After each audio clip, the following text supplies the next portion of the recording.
What's going on, everybody? Cool, super simple use case I actually want to break down for all of you, but real world use case. I recently got sent this article that was like, hey, can you create an IOC for this? So basically, the article breaks down 108 Chrome extensions linked to data exfil and session theft via shared C2 infrastructure.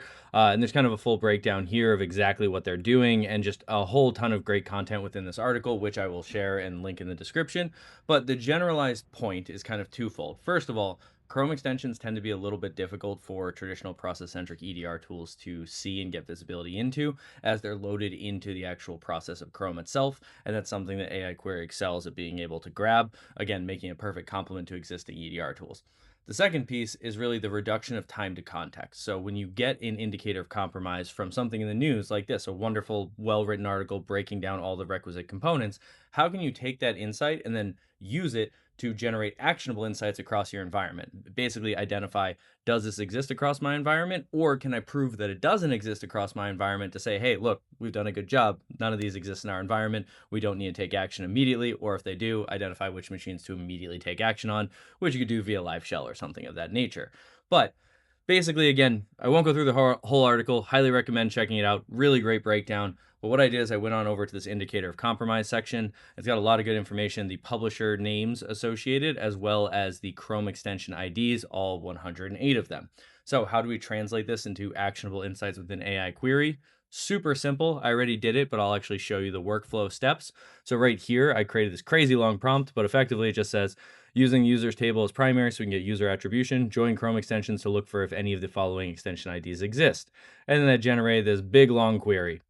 And then I said, you know what, let's take it one step further. Let's add in the publishers as well. And you can see right here, it says, or extensions authors in et cetera, then specify the authors. So took all of, I don't know, 20-ish seconds to then copy and paste that information out, ask AI, and then have AI generate us these perfectly verbose formatted queries that we don't even really need to identify anything. We'll just know if there are any results, then we need to look into that. If there are no results, then we're verified clean. So gave it a title. Now we just need to specify whether we're target agents or target groups. Highly recommend target groups. They're easier ways to query bulk sets of devices. I'm in a little lab environment. I could pick individual agents, but want to make it more practical for a real world application. So I select all active Windows devices and I hit execute. And then if I go on over and click see results, I'm brought immediately to the query results page where we'll have the data back here in a moment.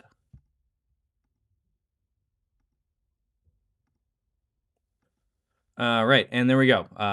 Literally took like 3 seconds. I don't know if I'm even gonna cut that out of the video of me just standing here hitting refresh for 3 seconds. But if we look at the details, we see no query detail received. So this is a classic case of no detail means good detail. So basically, since we're looking specifically for those Chrome extensions or those publishers, since we have no results, we can confirm that, hey, those queries did run successfully and the time it took. New additions, kind of breaking down those for a little bit more context into each given query. But those responded, none of those extension IDs were found in the environment, nor were any of those publishers. So, okay, you can breathe now. These malicious extensions are not in our environment, no immediate action taken. So, while a relatively anticlimactic ending here, the general premise is, again, once the same. How do you take actionable insights you're getting from a third party article, colleague, information sharing, what have you, and then be able to use it to quickly check across your environment, reduce that time to context to get to the actionable insights of, do I need to take action or can I prove that I'm clean?